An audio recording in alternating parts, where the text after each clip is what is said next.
Muchas gracias por estar. Una curiosidad nada más. ¿Tú por qué tienda política llegas a la Alianza Venceremos? Nuevo Perú. Nuevo Perú, ok. Oye, nada, yo estuve viendo una entrevista que tú tuviste y mencionaban estos 10 puntos, que son tus 10 propuestas, digamos, tus 10 propuestas programáticas, y me interesó, y por eso le dije a Alba que te invite a profundizar en esas 10 propuestas, en algunas, no en todas, pero en algunas de esas 10 propuestas programáticas. Y la que más me interesó profundizar fue este tema de la vivienda. Tú propones vivienda accesible para jóvenes menores de 36 años. ¿Puedes desarrollar un poco esa propuesta? Bueno, buenas noches con todos los que nos están viendo. Creo que, Paolo, no vamos a negar que actualmente existe un problema real de acceso a vivienda.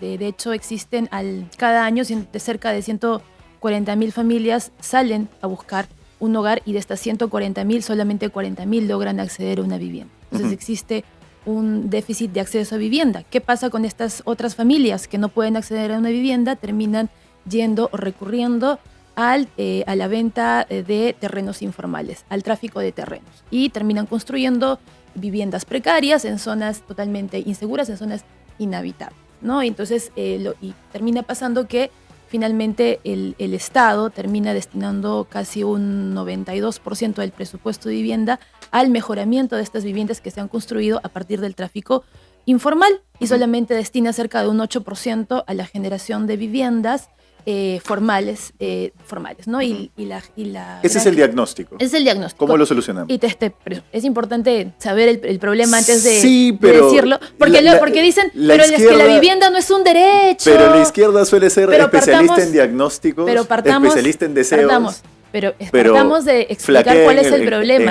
En la solución. Porque si has visto la entrevista también, muchos dicen, y hay muchos comentarios, dicen que no, la vivienda no es un derecho, que el Estado no debe garantizar vivienda. Entonces, si no entendemos... Los debes son, como te digo, deseos. Si no entendemos cuál es la problemática, por eso permítame explicarte la problemática, yo te termino, tengo capacidad de síntesis, no te preocupes. Entonces hay un déficit de vivienda. El Estado actualmente no invierte en generar viviendas a costo social. Entonces lo que nosotros estamos promoviendo es algo básico, que se destine primero ese presupuesto que se destina al mejoramiento de viviendas construidas a partir del tráfico informal a la generación de viviendas de costo social. Ronald Atencio lo ha mencionado, que es nuestro candidato a presidencial. ¿Que se destine cuál exactamente, perdóname? El presupuesto destinado... El presupuesto que actualmente se destina, que es casi un 92%, el presupuesto que actualmente se destina al mejoramiento de viviendas informales, que se destine a la construcción de viviendas formales. ¿Cuánto es ese presupuesto que actualmente se destina al mejoramiento de viviendas formales? Cerca de 175.000 millones de soles aproximadamente. 175.000 millones de soles. Números más, números menos, no... 175.000 millones de soles es cerca del 92%. Más que toda la recaudación tributaria del país. Esa cifra no hace sentido. Bueno, es un 92% del presupuesto que se destina a vivienda, del sector vivienda, que se destina al mejoramiento de la vivienda que ha sido construida a partir del tráfico de terrenos, viviendas que han sido construidas en zonas inhabitables. Lo que pasa es que para ver la viabilidad de las propuestas son imprescindibles los números, porque una cosa es el deseo y el diagnóstico y otra cosa es ver cómo esto se puede resolver. 175.000 millones es una cifra que no tiene ningún correlato con la realidad. ¿Qué es lo que realmente se va a hacer y cuánto nos va a costar? Sí, por eso se va a destinar ese presupuesto, no podrá ser la cifra exacta, no es. Pero se va a destinar ese presupuesto y también se van a utilizar los terrenos que actualmente hay terrenos deshabitados, hay terrenos que están bajo la administración del Estado, que son manejados por la Superintendencia Nacional de Terrenos, creo me parece, y que deberían ser utilizados para la construcción de viviendas sociales. Correcto, pero ya, ok, entonces... Convengamos en que la cifra, dejámoslo a un lado. Pero estamos de acuerdo que hay un problema de acceso a vivienda. Lo que pasa es que estar de acuerdo en un problema no significa que hay la capacidad para solucionarlo. O sea, todos estamos de acuerdo en que hay 30% de pobreza en este país, pero eso no significa que diciéndolo lo vamos a solucionar. No, nosotros tenemos un plan establecido. Correcto. Vamos a construir, por ejemplo, en el primer año de gobierno de Ronald Atencio, él también ya lo ha manifestado en la presidencia, vamos a construir 1 millón de viviendas sociales. ¿1 millón de viviendas en un año? Sí. ¿1 millón de viviendas en un año? ¿Cómo? Haciéndolas, generando primero, ahí tienes una parte del presupuesto. ¿Pero tú sabes cuántas viviendas construye el sector privado al año? Sí, muchas. Y precisamente ahí es importante la cifra porque el sector privado, las viviendas que se construyen actualmente, el sector privado construye 50.000 viviendas al año como mucho. 50.000. Tú estás proponiendo Y multiplicar esa esas cifra por viviendas, 20. y esas viviendas que construye el sector privado, solamente está destinado para que la compren los sectores A, B, que solo representan el 15% de la población urbana del Tú estás Perú. proponiendo multiplicar esa cifra por 20. 1 millón de viviendas en un año. ¿Cómo vas a multiplicar Bueno, lo ya- que el sector ya privado te hemos construye explicado- por 20? Ya te hemos explicado de dónde vamos a sacar la recaudación, parte de la recaudación de lo que se va a usar para construir esas viviendas. Pero me has dado una cifra que no tiene ningún correlato con la realidad. Dejemos de lado la cifra, pero ¿cómo la capacidad constructiva, si es que todo el sector privado del país Perú hoy solo hace 50.000 viviendas al año formales? ¿Cómo el Estado va a hacer 1 millón, 20 veces más? ¿Cómo? Construyéndolas, mira, en otros países... Pero es que construyéndolas es una voluntad. Es que tú no estés de acuerdo no No es significa que el esté de Estado no acuerdo, debe María hacerlo. Jesús, no es que no esté Por de eso, acuerdo. claro. Estamos de acuerdo en el diagnóstico del problema, solo que la viabilidad de la solución me parece que no la tienen clara. Porque repito, una cosa es decir esto es un problema y otra cosa es decir lo vamos a solucionar con una forma viable.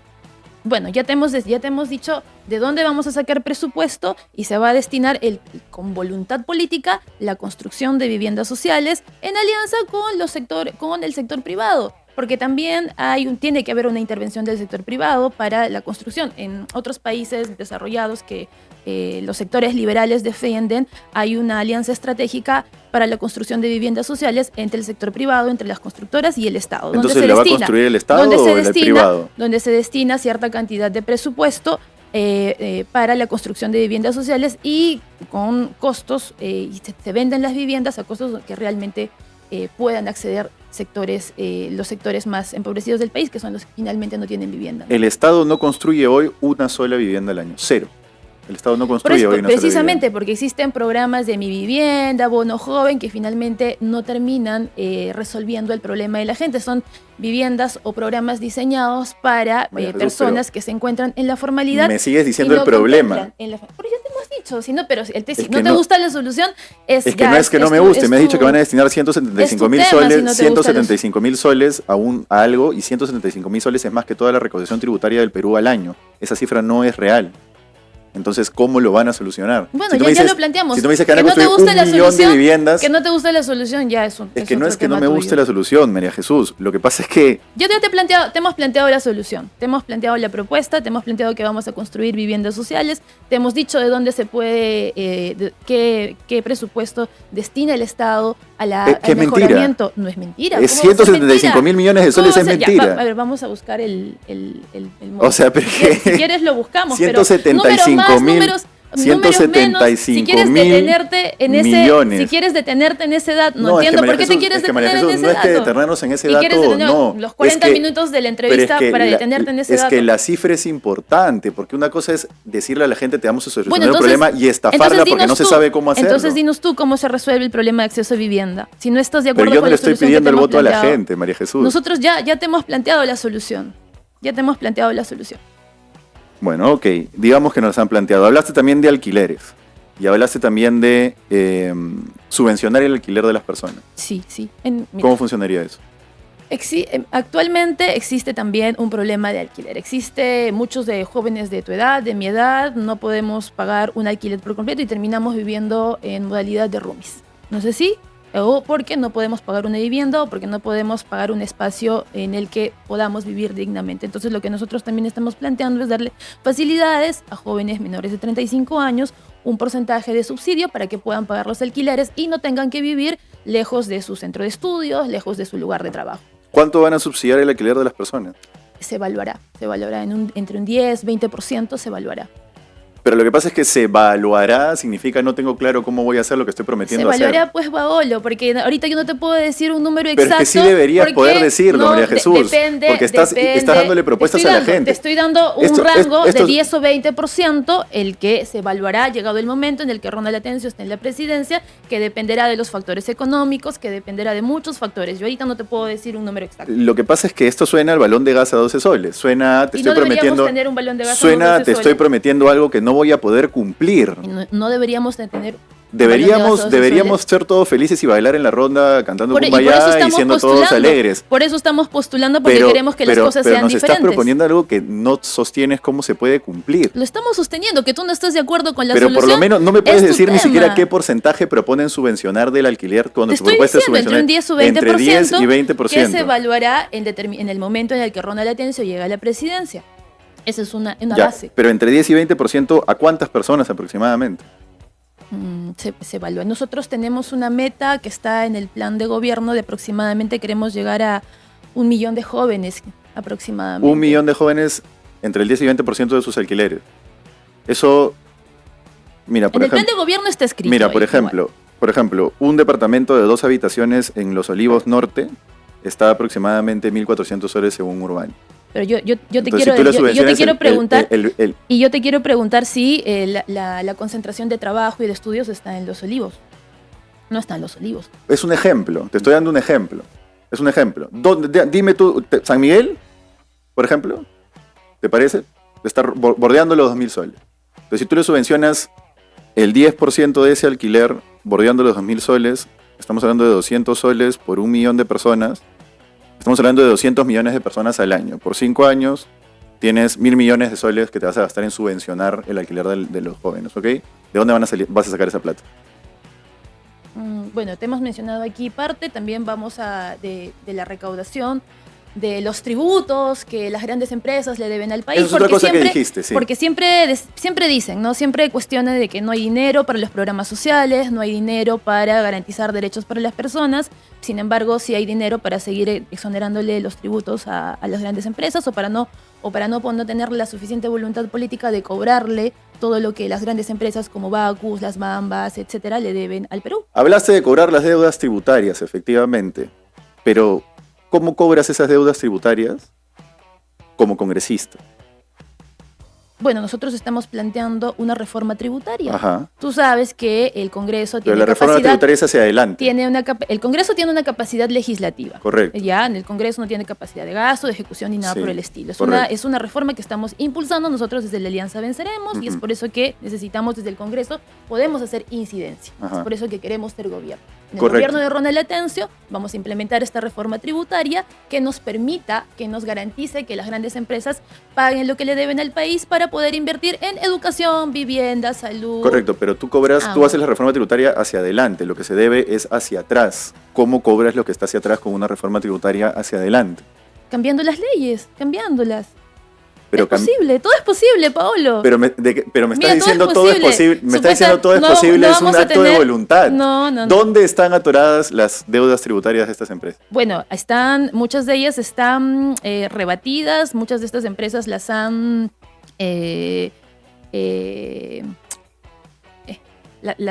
han reclamado, por decir así, no han Ajá. estado de acuerdo con el proceso ¿Dónde? y las han... ¿Dónde las han reclamado? En la SUNAT. No, pero la SUNAT te la determina. ¿Dónde las reclamas? Hay una segunda instancia SUNAT. administrativa que se llama el Tribunal Fiscal que tiene autonomía funcional. Un congresista no le puede decir al Tribunal Fiscal, apruébale, Obviamente cóbrale, no le vamos a decir, dale. pero sí tenemos capacidad de fiscalización. El Congreso tiene capacidad de fiscalización, tiene capacidad de incidencia y de articulación con el Ejecutivo. Ya hay otras que están Entonces- reclamadas en el Poder Judicial, que es un poder autónomo del Estado. ¿Cómo va un congresista a decirle a un juez, oye, dale la razón a tal o cual, o cóbrame esto, no me cobres esto? Cambiando la Constitución, generando las herramientas legales para poder cobrarle a las empresas lo que nos deben. Sí, obviamente, si todo está como está, si vamos a decir no se puede, nunca van a pagarle, nunca las grandes empresas nunca van a pagar lo que nos deben. Y vamos a seguir diciendo que no hay dinero para construir vivienda, que es inviable construir vivienda, que es inviable generar acceso a salud, que es inviable generar acceso a educación de Lo que calidad. pasa es que volvemos a coincidir en que sería bueno que el Estado cobre deudas tributarias si es que tiene que cobrarlas porque tiene la razón, en el caso que las tuviera. Lo que pasa es que, por lo menos, si es que alguien en la izquierda propone eso, debería tener mínima noción de dónde están esas deudas tributarias. Ahí están, tú les has mencionado. Y nosotros lo que a la población le interesa no es la instancia específica que tú has mencionado. Lo que a la población le interesa es saber que lo vamos a hacer y que nosotros desde la Alianza Venceremos tenemos voluntad política de hacerlo.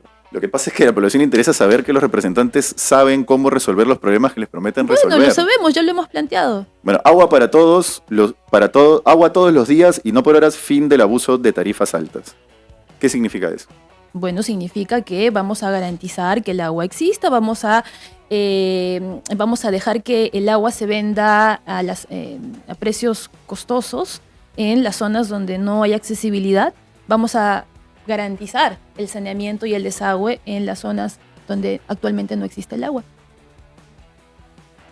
No te molestes si te pregunto de nuevo cómo, porque me estás diciendo un deseo, queremos garantizar la zona, pero ¿cómo lo vamos a hacer? Porque hasta el momento en las zonas donde no hay, no se ha hecho. ¿Cómo lo vamos a hacer? Vamos a fortalecer Sedapal, por ejemplo. Actualmente Sedapal no tiene un rol en el que pueda garantizar el agua en todas estas zonas. Uh-huh. Las tarifas son altas, le cobran a la gente por horas, o tarifas altas cuando solamente tiene agua por horas. Entonces lo primero que vamos a hacer es fortalecer el rol de Sedapal, garantizar que se invierta en agua y saneamiento en todas las zonas que actualmente no cuentan con agua. ¿Cuánto paga un hogar promedio en este país por agua? Promedio 25 soles aproximadamente. Esa cifra no es correcta. Según SUNAS, y esta cifra de SUNAS, paga la tarifa social, pago promedio por un consumo de 16 metros cúbicos, pagan 60 soles. 16 metros cúbicos. 16 metros cúbicos. Ya, pero la gente no tiene 16 metros cúbicos Consumo en su social, casa al mes. Consumo social. ¿Consumo social? Sí. Doméstico pobre 67, doméstico 76, y después ya va subiendo a partir de ahí. Las casas no consumen 16 metros cúbicos porque finalmente no tienen agua todo el día. Entonces lo que hacen es pagan agua del aguatero. Estamos hablando de dos cosas distintas, ¿no? Estamos hablando de la conexión a la tubería y otra cosa es cuando viene el camión y te deja el agua. Pero hay casas que tienen conexión a tubería, correcto, pero que no tienen agua todo el día y que tienen que comprar agua del aguatero. Correcto. Bueno, acá Pedro Díaz Medina dice van a hacer el baile de la lluvia, en fin, bueno. John Nash dice quiere leyes retroactivas, esa es la izquierda peruana, son capaces de todo, así son, siempre han sido así. Sí, somos capaces de todo. De todo por el pueblo y para el pueblo. Es que yo entiendo el deseo de resolver los problemas y me parece válido. El tema es que para resolver el problema no solo basta el deseo, sino por lo menos el mínimo entendimiento de hacerlo. Tú has mencionado, por ejemplo, que hay algunos candados mediante los cuales no podríamos cobrar deudas retroactivas. Y es por eso que nosotros también estamos planteando el cambio de constitución. Nosotros vamos a llamar a una asamblea constituyente. Ya, pero en el cambio de constitución... Y es por eso que nosotros nos queremos enfocar en queremos cambiar el modelo económico que actualmente tenemos y que precisamente le pone candados a todas esas reformas que nosotros queremos hacer, como lo que has mencionado, de cobrar de las deudas tributarias. Pero entonces, por ejemplo, a las grandes empresas. En el cambio de constitución van a, de alguna manera, diseñar un marco constitucional que permita hacer leyes retroactivas para las empresas. Va por ahí. Claro. Vamos a establecer mecanismos de control para que las empresas paguen lo que tengan que pagar y eso se pueda invertir en más derechos para toda la población peruana. Nosotros también queremos cambiar este rol subsidiario que tiene el Estado y que no permite, por ejemplo, que haya empresa en nuestro país. ¿Que no permite que haya empresa? Por eso, déjame terminar. Actualmente este rol subsidiario que se enmarca en la Constitución y que solo le permite entrar al Estado cuando el privado no puede hacerlo, en la práctica privatiza la educación, privatiza la salud y privatiza todos los derechos. Y es por eso que nosotros queremos cambiar ese artículo que establece la subsidiariedad del Estado. Queremos cambiar también el artículo que dice que establece que la inversión nacional debe ser tratada de igual forma que la inversión extranjera. Ningún país industrializado de la región tiene en su constitución, en su marco constitucional, ese tipo de tratamientos para la inversión extranjera. Todos cuidan su inversión nacional, todos cuidan su empresa nacional. Quiero abordar por lo menos dos propuestas más. Creo que voy a poder solo abordar una por tiempo, pero te quiero hacer una pregunta más, que es la misma que le hice a Noblecida cuando me mencionó exactamente el mismo tema. Yo sé que no son del mismo partido, pero te has atendido recientemente en un hospital público. Sí. Y ¿tienes noción de que el hospital público hoy, el hospital del Estado, no es capaz de darte gasas, bisturís, implementos? No es capaz. Y precisamente es por eso que queremos fortalecer el Estado, para que los hospitales, para que los centros de salud sean capaces de atender. Yo me he ido a atender al Hospital Santa Rosa porque me mordió un perro. Ajá. Me hicieron esperar 2 horas. Ajá. 2 horas para decirme que el área de cirugía no estaba atendiendo y que debía irme a otro establecimiento. Correcto. Pero entonces no existe. Entonces, pero que un servicio sea malo o que el Estado sea ineficiente en algún sector no significa que debamos privatizarlo, no significa que debamos dejarlo. Lo que pasa es que no lo hemos privatizado, hay oferta pública. El tema es que la gente se ve obligada a ir al privado a Se ve comprar los obligada a ir al implementos. privado porque el Estado es ineficiente, como tú Correcto, mismo lo estás diciendo. perfectamente. Es por eso que nosotros no queremos abandonar al Estado, no queremos minimizar, seguir minimizando el Estado. Nosotros queremos fortalecerlo, queremos garantizar, queremos generar eficiencia en el sector salud, en el sector educación, en el sector vivienda, para poder garantizar. Pero ¿cómo esos van a derechos. gestionar eficientemente el Estado si no tienen la noción básica de cuánto producen viviendas, de cuánto es el presupuesto para tal o Es para que si tal tú quieres otro? entrar en números, Pablo, podemos entrar en números. Entonces yo vengo preparada en números. Yo te soy sincera, Pero sería no tengo bueno que eso una fuera memoria, así, ¿no? Fácil, es que es fácil con tus papelitos estar ahí. Es como el debate que he tenido con esta amiga, la Ángela Canto, que O sea, usted te buscaba también- ahí los datos de María ahí, Jesús, y si quieres hablar tú de también números. pudiste traer un papelito que sustente tus propuestas. Sí, pero yo pensaba que, o sea, yo no pensé que tú te ibas a poner tan insidioso en el cuánto, pero cuánto y esto que lo otro. Lo Y que te he pasa- dado, lo yo que- te he dado cifras, te he dado porcentajes y te he dado la forma de cómo es que nosotros vamos a generar vivienda digna. Lo que pasa es que es a ti bueno no te ser parezca. insidioso, ¿no? Claro, es claro, bueno ser por insidioso, supuesto. sobre todo con propuestas que hay. O sea, yo me acuerdo, yo tenía 16 años cuando escuchaba el balón de gas a 12 soles. Era un adolescente y cuando como adolescente me lo creía, ¿no? Pero claramente nunca se dio, porque no era viable. Porque no hay voluntad política. O porque no era viable. Nunca se ha dado, nunca se ha dado porque los que nos han gobernado hasta ahora no han tenido la voluntad de poder cumplir sus promesas. Hemos tenido un Toledo, hemos tenido una Ollanta, que lo han prometido, pero que a la larga no, simplemente no han llegado a transformar el Estado. porque si yo te no han pregunto- llegado a cambiarlo, simplemente han llegado O sea, a administrar el Estado. Y nosotros, la desde la voluntad Alianza política- Venceremos, con Ronald Atención de Presidencia, nosotros sí vamos a llegar al poder para cambiar, para transformar y para hacerle realidad todas estas cosas que estamos planteando. Lo que pasa es que si yo te pregunto también cómo hacer que el gas esté a 12 soles, también me vas a decir que hay algunas formas, que se hará, que todo es posible, pero no me vas a decir cómo porque no lo saben hacer, porque lo prometen, pero no lo aterrizan, ¿se entiende?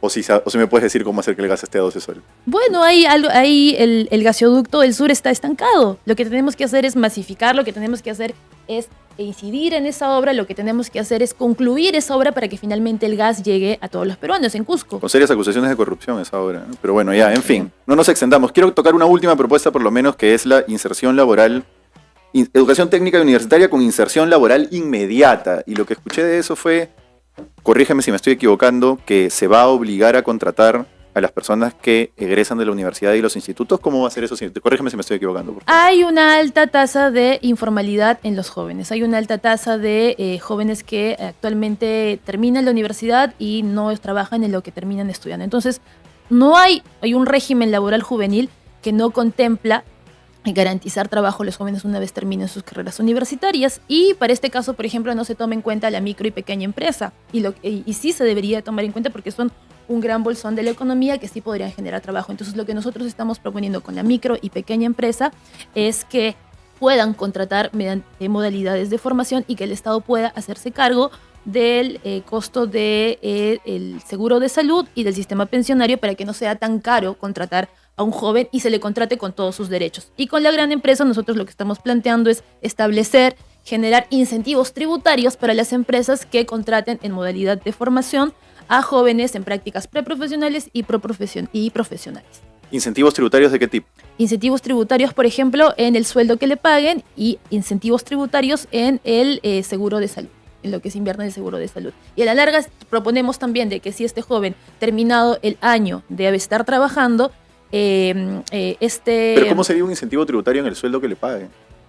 Que ese sueldo que se le pague ya no se tribute, que la empresa ya no lo tribute como un costo a tributar, que sea exonerado de los impuestos.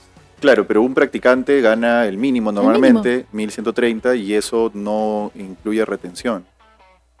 Sí, no. A la empresa le genera un costo. Pero no es del Sí le impuesto genera un costo, del pero trabajador. sí le genera un costo a la empresa cuando lo paga. Bueno, ok. Pero sí quería incidir en un punto muy puntual, perdóname la redundancia, en un punto muy particular, que es: se debe garantizar que terminen de estudiar y trabajen. Garantizar no se debe interpretar entonces como vamos a hacer que la empresa sí o sí tenga que contratarle. Bueno, sí, queremos generar incentivos tributarios y eso va a motivar a la empresa a contratarlos. Ya, pero entonces es una es un incentivo a que haya contratación, pero no es una garantía plena de que va a conseguir trabajo. Bueno, obviamente esta medida tiene que ir acompañada de otras medidas, como por ejemplo generar una bolsa de trabajo real en articulación entre el sector educación y la empresa privada y el Ministerio de Trabajo, para poder garantizar que todos los jóvenes tengan un empleo. No puede ser que más del 70% de jóvenes que terminen de estudiar no esté trabajando en lo que ha estudiado. Entonces, algo se tiene que hacer con eso. Correcto, pero entonces no es una obligación, es un impulso. Termino con dos como cositas. quieras. Leo el superchat de Julio Vargas que dice: ¿puedes decirle a la señorita que el presupuesto de vivienda es 4.500 millones de soles en 2026, que es bastante menos que la cifra? Y lo otro es también lo mismo que al candidato anterior: ¿cuál es tu propuesta bandera? Por favor, cuéntale a la gente cuál es tu propuesta bandera.